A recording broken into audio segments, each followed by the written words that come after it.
Hello everyone. सो कल मैं सारे टॉपिक जो है नहीं पढ़ा पाई थी, नहीं एक्सप्लेन कर पाई थी। तो आज जो है हम इस चैप्टर को ओवर करेंगे और हम जानेंगे कि किस तरीके से जो पिलग्रिमेज है वो ट्रेडिंग को बिल्ड कर रही है, किस तरीके से हमारी इकोनॉमी को बिल्ड करती है और कैसे हम इसको कंजर्व कर सकते हैं। हम रीस्टोरिंग की बात कर रहे हैं यहाँ पे। So restoring and conserving the sacred, यानी कि अगर हम सेक्रेट साइट्स की बात करते हैं, अगर हम सेक्रेट बुक्स की बात कर रहे हैं, यहाँ पे लिटरेचर की बात कर रहे हैं, या फिर हम नेचुरल एलिमेंट जिनको हम सेक्रेट मानते हैं उनकी बात कर रहे हैं, किस तरीके से उनको कंजर्व कर सकते हैं, उनको संरक्षित कर सकते हैं और किस तरीके से उनको रीस्टोर कर सकते हैं, दोबारा उनको बचा सकते हैं और दोबारा से उनका पुनरुत्पन्न करवा सकते हैं। The bond between people and sacred geography sustained Indian civilization for thousands of years, creating shared values. तो जो एक बंधन है लोगों का और जो हमारी सेक्रेड ज्योग्राफी है उनके बीच का जो रिलेशन है, वो हमारी इंडियन सिविलाइजेशन को हजारों साल पहले से ही जो है तैयार करता हुआ आ रहा है। उसने सस्टेनेबल बनाया है, एक सतत रास्ता बनाया है हमारे लिए, एक सतत जीवन बनाया है कि हम अपनी लाइफ पर पूरी तरीके से अपनी ज्योग्राफी के ऊपर डिपेंडेंट है। और वही ज्योग्राफी हमारे लिए सेक्रेड है, हमारे लिए पवित्र है, क्योंकि जो चीजें हमारी नीड्स को पूरा कर रही हैं उससे ज्यादा पवित्र चीज, उससे ज्यादा सेक्रेड चीज हमारे लिए कोई नहीं हो सकती है, क्योंकि वो हमारी नेसेसिटीज को पूरा करती है, हमारी ज़रूरतों को पूरा कर रही है, चाहे वो वाटर हो, माउंटेन्स हो, या फिर हम ट्रीज की बात कर रहे हैं, एनिमल्स की बात कर रहे हैं। तो ये सभी जो है हमारी ज़रूरतों को पूरा करती हुई आई है। और जो हमारी इंडियन सिविलाइजेशन जो कि हजारों साल पुरानी है, अगर हम उस टाइम पीरियड की भी बात करते हैं या हम इंडस सिविलाइजेशन की बात करें, उस टाइम के जितने भी एविडेंस हमें मिले हैं उसको अगर हम देखें, तो हमें ये चीज़ देखने को मिलती है कि जो लोग थे, जो उस टाइम के लोग थे, और जो नेचुरल इन्वायरमेंट था हमारा, उनके बीच का कनेक्शन कैसा था, किस तरीके से वो पूरी तरीके से डिपेंडेंट होते थे। और जो इंडस सिविलाइजेशन है वो इंडस रिवर के पास ही डेवलप हुई है। Today, this bond is strained as sacred places like rivers are polluted. Yamuna, Mahanadi, Kaveri नदी, सिर्फ यही तीन नदियां नहीं है हमारी, चाहे गंगा रिवर की आप बात कर लो, आप नर्मदा रिवर की बात करो, आप ब्रह्मपुत्र रिवर की बात करो, कोसी रिवर, हम किसी भी रिवर की अगर बात करें, तो आज के टाइम पे वो जो बॉन्ड है ना हमारा, जो हम कहते हैं कि हम तो इन्हें माता मानते हैं, हम तो इनकी पूजा करते हैं, हम यमुना घाट आरती देखने के लिए जाते हैं, हरिद्वार में गंगा स्नान करने के लिए जाते हैं, बनारस जाते हैं, बनारस की घाट आरती देखने के लिए जाते हैं, हम गायों को पूजते हैं, लेकिन होता क्या है उनके साथ? उनको सिर्फ और सिर्फ एक्सप्लॉइट किया जाता है। आपने देखा होगा कि लोग क्या करते हैं, जो वर्शिप वेस्ट होता है, यानी कि जो पूजा का सामान निकलता है, जो यूज करने के लायक नहीं होता, जैसे चाहे हम अगरबत्ती की ऐश की बात करें, या अगरबत्ती की जो स्टिक रह जाती है, या फिर हम मूर्तियों की बात करें, या हम फोटोज की बात करते हैं, भगवान की मालाओं की बात करें, सूखी गार्लैंड जो होती है, हम सब जाकर नदियों में फेंक देते हैं और हम कहते हैं कि हम विसर्जित करने आए हैं। क्या फायदा उस विसर्जन का, जो हमारी ही नदियों को, जिन्हें हम एज अ डाइटी डेवोट, जिन्हें हम एज अ डाइटी वर्शिप कर रहे हैं, हम जिसको जिसके लिए हम डेवोटी बन जाते हैं, हम एक भक्त बन जाते हैं, और उन्हीं को हम जाकर पॉल्यूट करते हैं।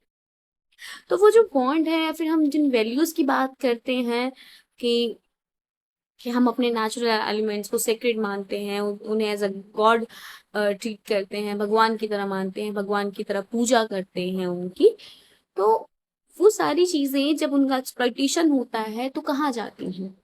लोग पेड़ पौधों को इजीली काट देते हैं, जानवरों को मारते हैं अपनी जरूरतों के लिए। आपने बहुत सारे बूचड़ खाने ऐसे देखे होंगे कि जहां पर जो गाय जब दूध नहीं दे पाती है, उसको वहां बेच दिया जाता है, सिर्फ किस लिए कि उसके जो फ्लैश होंगे, जो उसकी मसल्स होंगी, जो उसकी बॉडी का इस- जो उसकी बोन्स निकलेंगी, उसका कहीं ना कहीं यूज होगा।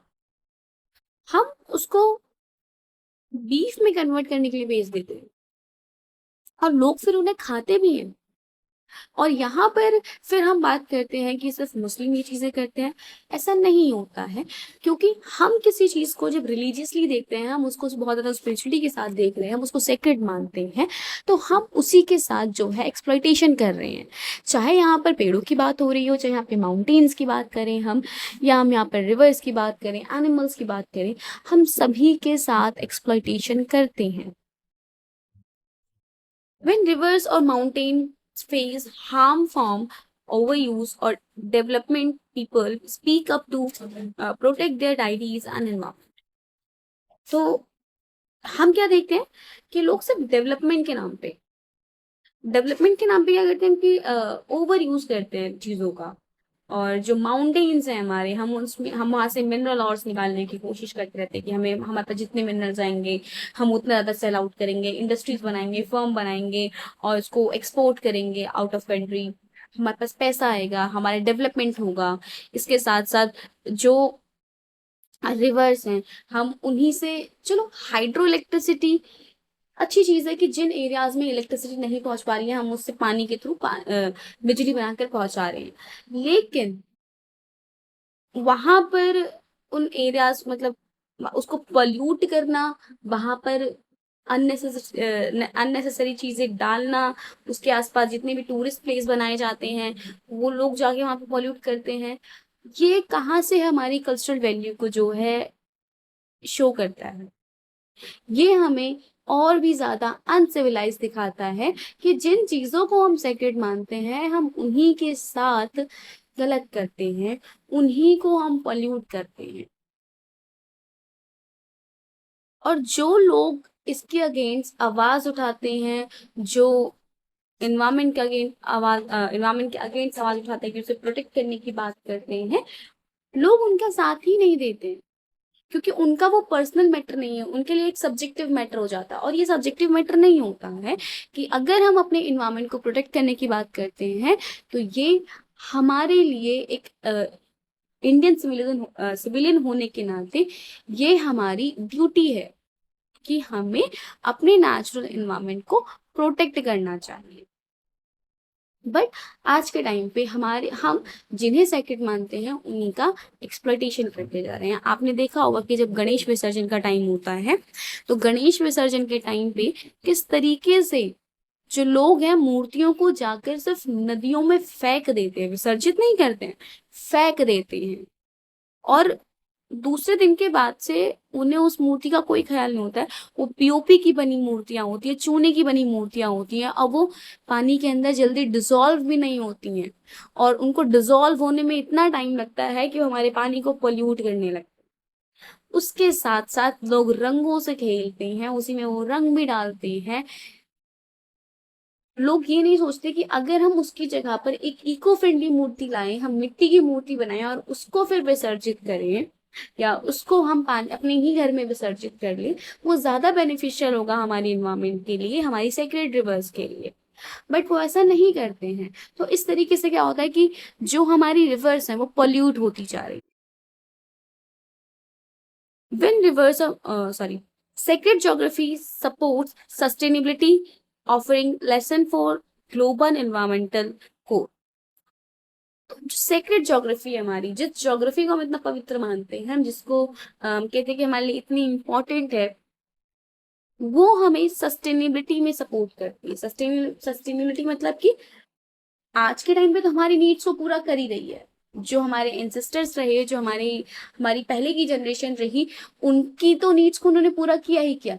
साथ में जो हमारी आने वाली जनरेशन है उसके लिए भी रिसोर्सेस को सस्टेनेबल बनाती है। उसके साथ साथ, और अगर देखा जाए तो हमें भी सस्टेनेबल डेवलपमेंट का ही तरीका अपनाना चाहिए। हमें सस्टेनेबल यूज करना चाहिए रिसोर्सेज का, कि हम एक लिमिट में ज़रूरत के अनुसार ही चीज़ों का यूज़ करें और अपनी आने वाली जनरेशन के लिए उसको बचा के रखें। क्योंकि अगर हम अपनी ज्योग्राफी को सेक्रेड ना मान के भी एक पल के लिए इस चीज़ को छोड़ दें, तो हमारे लिए ज़रूरी है अपने एनवायरनमेंट को प्रोटेक्ट करना। अगर हम उसको एज़ अ गॉड ट्रीट नहीं करते हैं, तो भी हमें एक इंसान होने के नाते अपने एनवायरनमेंट को बचाना चाहिए। आपने देखा होगा कि जब लोग टूरिस्ट प्लेसेस पे जाते हैं या फिर कहीं घूमने के लिए जा रहे हैं, या आपके आस-पास में भी गली मोहल्ले में भी क्या होता है कि लोग अपने घर को साफ रखते हैं, लेकिन घर के बाहर का एरिया साफ नहीं रखते। कहते हैं कि हमारी ड्यूटी नहीं है, ये तो एमसीडी वालों का काम है। लेकिन ये गलत होता है, क्योंकि हम अपनी चीज़ों को खुद ही एक्सप्लॉइट करते हैं। जो नालियों का पानी हमारे घर से निकलता है, हम उन्हीं नालियों में हम उन्हीं नालियों में ऐसा कूड़ा डालते हैं जो नालियों को ब्लॉक कर देता है, और जिसकी वजह से सीवर ब्लॉकेज की प्रॉब्लम होती है और पानी जो है बाहर आता है ना बारिश के टाइम पे। और हम ये नहीं सोचते कि इन्हीं नालियों का पानी जो है हमारी नदियों में मिक्स होता है, और जिन नदियों को हम माता मानते हैं, उन्हीं को जाके ये पॉल्यूट करता है। इसके अलावा अगर देखा जाए तो गाय, जो कि हमारी जिसको हम माता कहते हैं गाय को भी, तो गाय को भी क्या किया जाता है कि सुबह गाय के नाम पे एक रोटी बना दी जाती है, गाय को एक रोटी खिला दी जाती है। लेकिन जब वही गाय दोबारा से रोटी मांगने के लिए इशारा करती है या फिर अपना जैसा शो करती है, हम उन्हीं गाय को भगा देते हैं मार के। वही गाय अगर हमारे घर के आगे अगर अ, गोबर कर दे या शिट कर दे अपनी, तो लोग उसे भगाते हैं, मार के भगाते हैं। और जो लोग गायों को पालते हैं सिर्फ और सिर्फ डेयरी फार्मिंग के लिए, वो इंजेक्शन देते हैं उन गायों को ताकि वो जल्दी से बड़ी हो सके और दूध देना शुरू करे। और अगर गाय से बछड़ा पैदा हो जाता है, तो उन बछड़ों को बूचड़खानों में बेचा जाता है।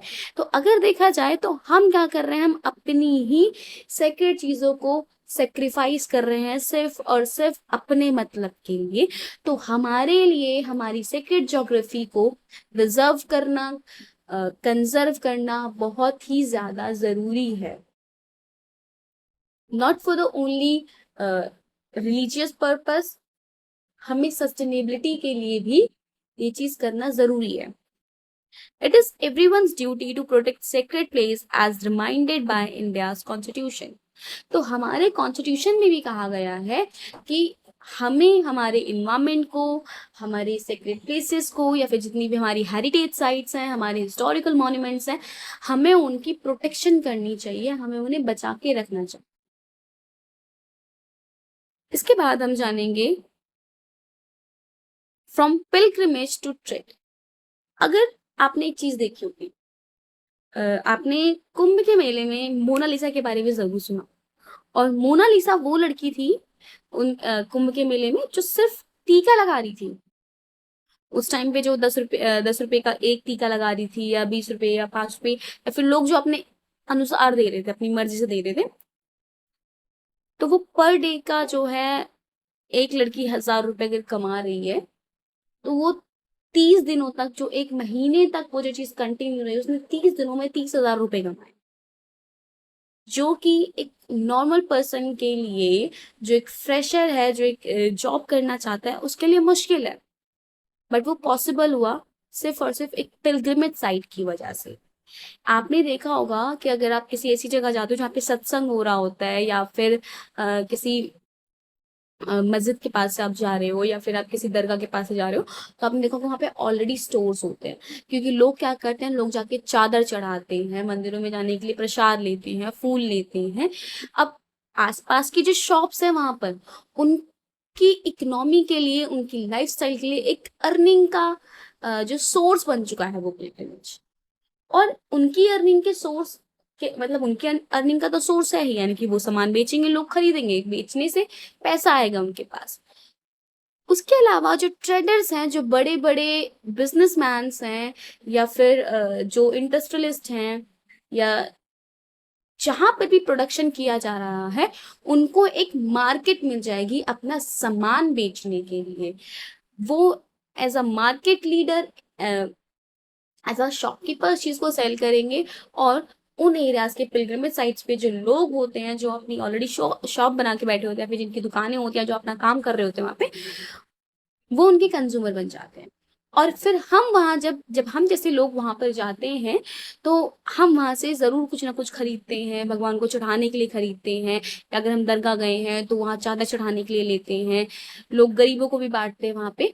तो वहाँ के जो लोग रह रहे हैं, जो उन्हीं चीज़ों को बेच रहे हैं वहाँ पर, और उनसे हम खरीद रहे हैं, तो उनकी इकोनॉमी चल रही है। उनका जो आर्थिक जीवन है वो कंटिन्यू हो रहा है, वो अर्निंग कर पा रही हैं सिर्फ और सिर्फ पिलग्रिमेज साइट्स की वजह से।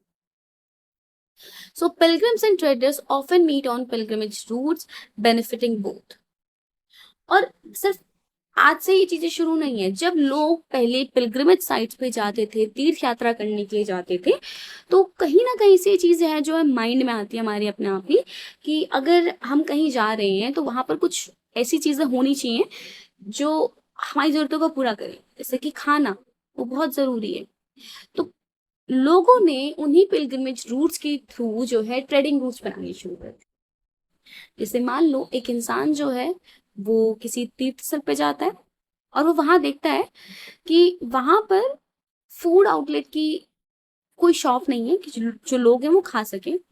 और क्योंकि हम कहीं जाएंगे तो हमें ऑब्वियसली भूख लगेगी, हमें खाना खाना ही होगा, हमें पानी पीना होगा पीने के लिए, या फिर अगर हम 1 या 2 दिन स्टे कर रहे हैं और हमारे पास गलती से कपड़े नहीं है या हम अपना लगेज भूल जाते हैं, तो हमें कपड़े भी चाहिए। तो ऐसे क्या होगा कि उस इंसान के माइंड में नेक्स्ट टाइम एक आइडिया आ सकता है, एक नया प्लान आ सकता है कि वो उन्हीं पिलग्रिमेज साइट्स पे जाकर अपनी एक शॉप खोले, या अपनी एक दुकान खोल ले वहां पर, और उस चीज को सेल आउट करना स्टार्ट कर दे। और आपने नोटिस किया होगा कि जब आप कहीं किसी ऐसी जगह पे जाते हो, और आप कहीं मतलब पिलग्रिमेज साइट पे गए हो, आप कहीं भी गए हो, आप होटल में रुके हो, तो जब आप वहां पर खाना खाने के लिए जाते हो बाहर, तो वो खाना कितना महंगा मिलता है। जो पानी की बॉटल, एक नॉर्मल पानी की बॉटल जो 10 रुपए में आ जाती है, वो वहां पे 20 रुपए में मिलती है, क्योंकि वहां के लोगों को पता है कि लोगों को इसकी नीड है और उनके पास कोई अदर ऑप्शन नहीं है। तो पिलग्रिमेज और जो ट्रेडर्स हैं, इनका बहुत पुराना रिश्ता है। पिलग्रिमेज ने ही पिलग्रिमेज रूट्स ने ही ट्रेडर को एक नया रास्ता दिखाया कि वो अपने व्यापार को बढ़ा सके। Pilgrims buy goods from traders, and some traders visit sacred sites while selling wares. तो जो पिलग्रिम्स है, जो तीर्थ यात्री होते हैं, वो ट्रेडर से सामान खरीदते हैं। जैसे कि अभी मैंने आपको बताया, अगर आप कहीं गए हो तो आप खाना जरूर खाओगे, आप अपनी फैमिली के लिए कुछ लेके जाना चाहोगे, आप प्रसाद खरीदना चाहोगे कि आपको लेके जाना है, या फिर आप कोई ऐसी चीज की आपको याद रहे कि हाँ मैं ये इस जगह से लेकर आया था या लेकर आई थी, तो आप वहां से सामान खरीदोगे। अब जो वहां पर बैठा इंसान है जो बेच रहा है उस चीज को, जो ट्रेडर बैठा हुआ है, उसका फायदा होगा। वो भी कहीं ना कहीं से सामान मंगाता होगा, और उसने अपने लिए एक मार्केट बनाई होगी जहां से वो सामान खरीदता होगा। तो पिलग्रिम्स और पिलग्रिमेज जो जो ट्रेडर्स हैं और जो पिलग्रिम्स हैं, इनका एक अलग बॉन्ड है। और पिलग्रिमेज रूट्स ने ही, इन्हीं रास्तों ने ही जो है ट्रेडर्स को एक नई मार्केट प्रोवाइड करी है for the income. Pilgrimage routes and trade routes often overlap. तो पिलग्रिमेज रूट की बात करें या ट्रेड रूट की बात करें, दोनों ही ओवरलैप है। यानी कि अगर हम कहें तो सिंपली एक ही रास्ता है। अगर आप वैष्णो देवी जा रहे हो, तो आप वैष्णो देवी बेशक आप तीर्थ यात्रा करने के लिए जा रहे हो, आप वहां पे सिर्फ भगवान के दर्शन करने के लिए जा रहे हो, लेकिन जो इंसान वहां से, एक जो ट्रेडर है, वो उसी रास्ते से सामान लेके जा रहा है वहां पे बेचने के लिए। तो आपका जो पिलग्रिमेज रूट है और जो उस इंसान का ट्रेडिंग रूट है, सेम है। लाइक उत्तर पथ नॉर्थ टू वेस्ट, दक्षिण पथ कौशाम्बी टू प्रतिष्ठान। तो चाहे आप उत्तर पथ की बात करो या दक्षिण पथ की बात करो, उत्तर पथ में अगर हम बात करेंगे तो नॉर्थ वेस्ट से लेके जो ईस्ट वाला पार्ट हो गया, हमारा नॉर्थ वाला पार्ट, वहां का ट्रेडिंग रूट अलग हो गया, वहां के पिलग्रिमेज रूट्स अलग हो गए। और जो दक्षिण पथ है हमारा, कौशाम्बी टू प्रतिष्ठान, इसका अलग है। Traded goods included cells, pearls, gold, diamonds, cotton, spices and sandalwood. तो अगर हम ट्रेडेड गुड्स की बात करते हैं, ऐसे गुड्स जो बेचे जाते हैं, जो ट्रेडर्स लेकर जाते हैं, तो वो शेल्स हो गए, और पर्ल्स जो हो गई मोतियां, डायमंड, कॉटन हो गया, स्पाइसेस हो गए, सैंडलवुड हो गया। और सिर्फ यही नहीं, आज के टाइम पर जो कपड़े हैं वो भी लेके जाए जाते हैं, और जो फूड आइटम्स हो गए उनको भी लेकर जाया जाता है, ग्रेन्स को लेकर जाया जाता है, सिर्फ और सिर्फ सेल आउट करने के लिए। These interaction led to sharing of goods, ideas and stories, enriching India's culture. और ये जो इंट्रैक्शन है पिलग्रिमेज का, ट्रेडिस का, पिलग्रिम्स का, ये जो इंट्रैक्शन है ये हमारे कल्चर को एनरिच करता है, और लोगों के बीच में एक शेयरिंग की जो फीलिंग है वो डेवलप करता है, नए आइडियाज लेकर आता है, और हमारी फ्यूचर जनरेशन के लिए एक स्टोरी क्रिएट करता है कि हम उन्हें बता सकें कि किस तरीके से जो चीज़ें हैं पहले होती थी और आज के टाइम पे कैसी हैं। Sacred geography beyond India. So sacred geography exist outside India too. तो अगर हम अपनी सेक्रेट ज्योग्राफी की बात करते हैं तो सिर्फ और सिर्फ इंडिया में ही नहीं, ये आउट ऑफ इंडिया जो है वो भी एग्जिस्ट करती है। जैसे मैंने आपको मक्का मदीना के बारे में बताया था, तो मक्का मदीना बेशक इंडिया में नहीं है, वो सऊदी अरेबिया में है, लेकिन जो इंडियन मुस्लिम्स हैं वो वहां पर विजिट करने के लिए जाते हैं। ऐसे ही म्यांमार की बात करें, हम इंडोनेशिया की बात करें, यहाँ पर आपको ऐसे बहुत सारे हिंदू टेम्पल्स मिलेंगे, ऐसे बहुत सारे बुद्धिस्ट टेम्पल मिलेंगे जो हमारी वैल्यूज को शेयर करते हैं, और जहाँ पे इंडियंस भी जो है विजिट करने के लिए जाते हैं। So sacred geography exist outside India too. तो अगर हम सेक्रेट ज्योग्राफी की बात करते हैं तो वो सिर्फ इंडिया में ही नहीं, इंडिया के बाहर भी एग्जिस्ट करती है।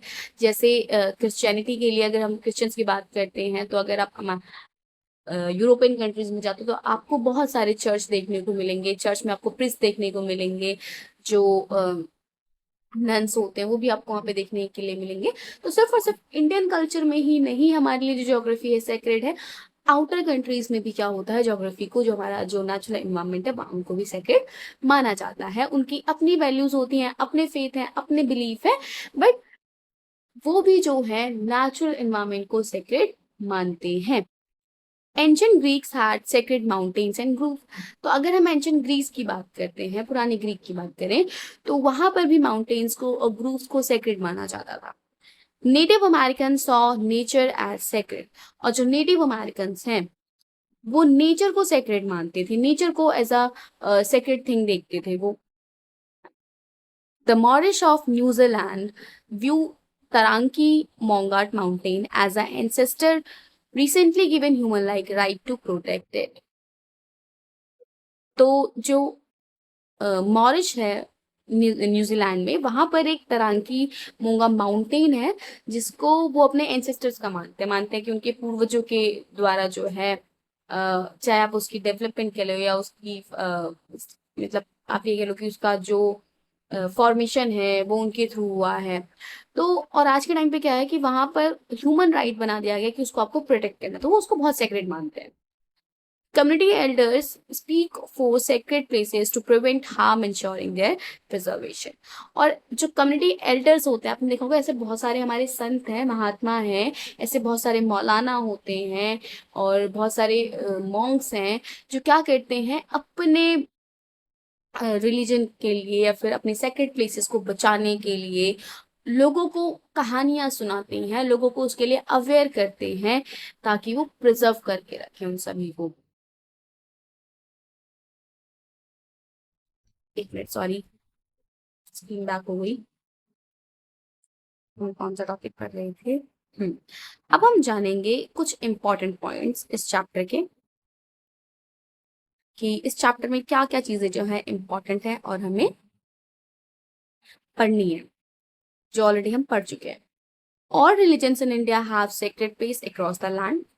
तो हमें पता है कि हमारे जितने भी रिलीजन हैं इंडिया के अंदर, उन सभी के अपने सेक्रेड प्लेसेस हैं, इंडिया में भी और बाहर भी।